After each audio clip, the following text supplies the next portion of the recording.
Andito naman tayo sa sitaw ni classmate Billy. Medyo marami talagang siyang tanim. May sitawan, may pipino.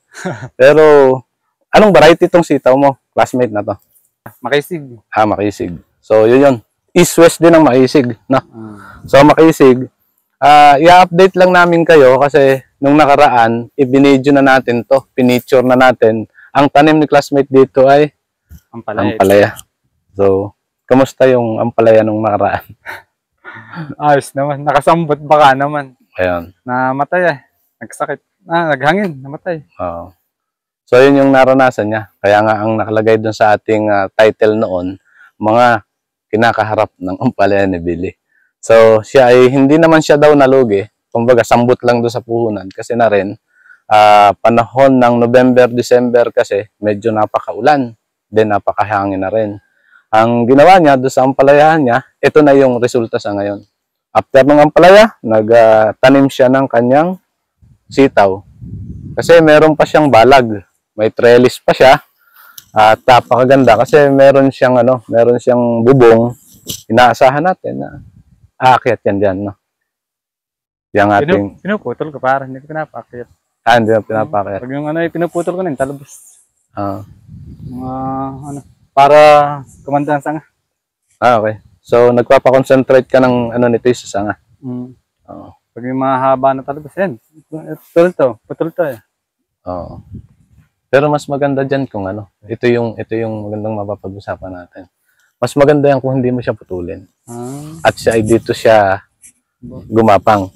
Para dito ka mag-harvest ng iyong mga ang principle nito para lang din do sa ginawa mong pipino. So may share ko sa kay classmate na pag tinanggal yung mga sanga, itong mga sanga na to, kung ito ipinron niya, mas magko-concentrate do sa pataas. Then ang mangyayari, ang kanyang bunga, wow, nakalawit lang dito. Dito na siya mag-harvest imbis na dito sa mababa. At isang disadvantage, siyempre, bagay ganito, lalapat sa lupa yung bunga natin. Na minsan, kailangan pa natin punasan kasi nagkakadumi pag medyo umulan. So, isang maganda rin natin na ma-share natin sa iba. At least, nabanggit ko rin sa iyo. Hindi sabay-sabay tinanim pare, kaya merong namumunga na, merong bago lang. Yan nang mamatay yung ibang mga ampalaya, inalipan ko, kaya yan, namumunga na yung iba. Yan, ang tanggalin ko na, sa ako tinanim na ng panibago. Ayun. Kaya ito mga wala pang bunga. Naging pa konti-konti lang yung pagtatanim niya noon kasi nga ampalaya pa to nung nakaraan. Ngayon, hindi na siya ampalayahan, sitawan na siya. So, siguro, hintay lang tayo. Naka-harvest ka na ba dito kahit pa paano? 5 kilo pa ka. Naka-harvest na daw naman si classmate dito. Konti lang naman yan. Yung hindi pa talaga namumunga, yung mga bagong tanim. Oo, ibig sabihin hindi nagkasabay-sabay. Oo.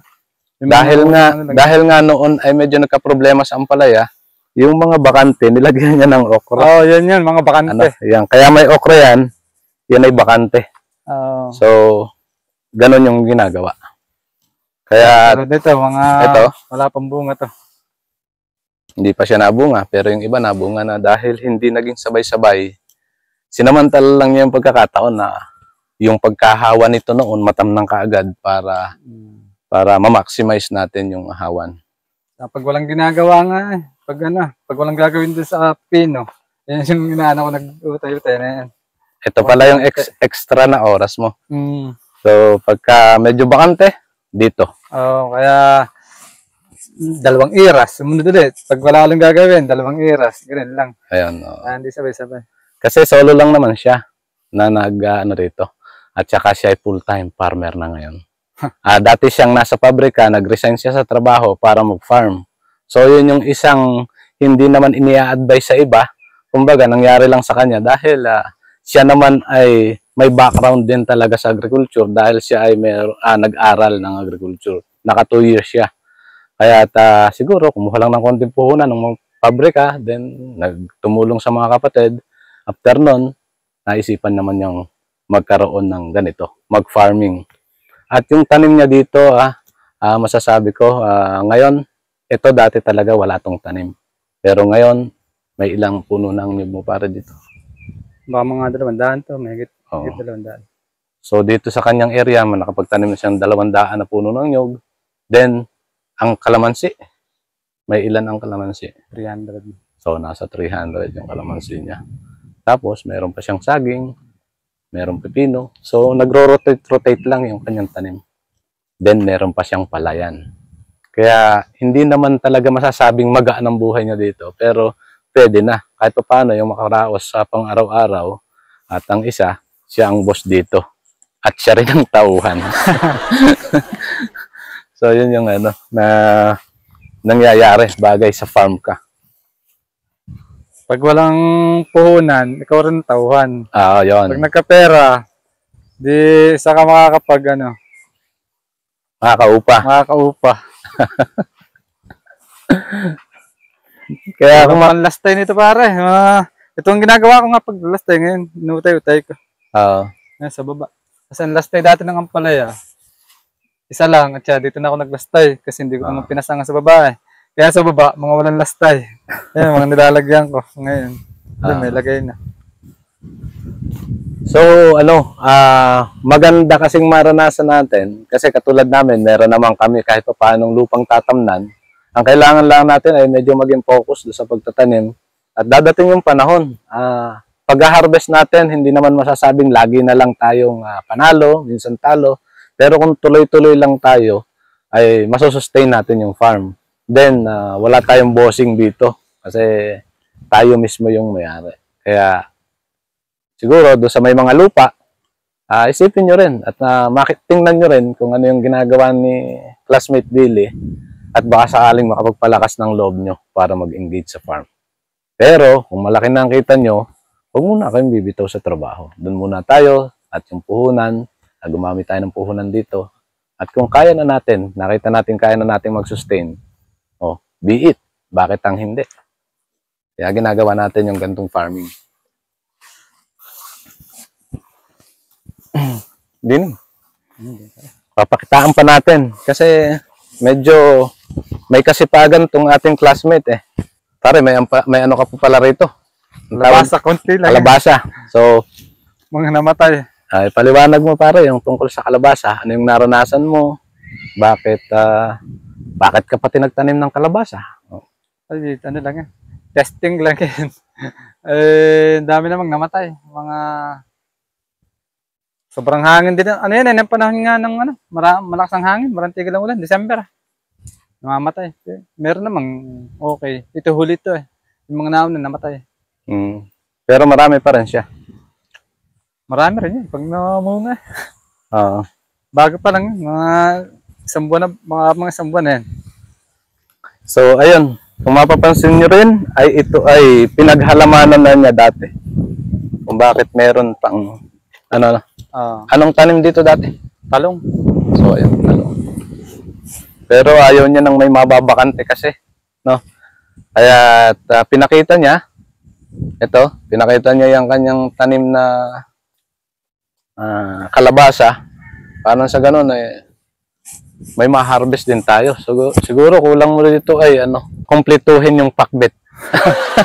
So yung pakbet seeds na siguro maganda rin kasi para isang package siya. Ang ginagawa lang kasi maganda kung merong kang tanim na kumpleto ng sangkap ng pakbet. Kasi pag yun ang ginawa mo, pwedeng yung mga hindi masyadong magandang quality na tanim o yung mga ibang reject, pwedeng i-repack, then ibenta ng pakbetin. Kasi meron naman siyang katulong sa pagtitinda, bagay meron siyang tagatinda, kaya medyo yung value ay nagkakaroon ng value addition yung kanyang mga halaman. Kaya maliban doon sa quality, dapat ma-maximize natin na pagkakitaan pa rin natin yung mga nare-reject ni classmate. So yun naman yung ginagawa mo. So mapera ka na ngayon. Walang pera, lagi ang farmers. Yun naman laging mas nakakatanim pa. Ganun lagi ang farmer, laging walang pera. Kasi mahalaga ang bawat pera bagay galing sa farm kasi ating pinaghirapan natin siya. At laging ibinabalik sa farm. Kaya Laging ganon. Kaya yung cash na hawak ay hindi man ganon na laging meron na medyo mapera ang tao. Pag farmer ka, lagi mong pinapaikot. Bibili uli ng Bibili ng other inputs. Palalawakin mo yung tanim mo, dadagdagan mo siya. Kaya pag tinanong mo kung may pera, sasabihin niya ay wala. Pero kung mapapansin natin, itong kabuuan nito, yung lahat ng tanim na yan yung pera na Billy. At yan yung kanyang kayamanan. So, yun lang siguro. At anong masasabi mo? Huling message kahit pa paano dito sa ating ginawa. As na yan. Basta magtanim lang ng magtanim. At makakatsyempo din. Yan. Tanim lang siya ng tanim, makakatsyempo rin. At yung pera ay palibasay na dyan sa halamang yan lamang yung tangi nating yaman. Hanggang dito na lang at maraming salamat and happy farming!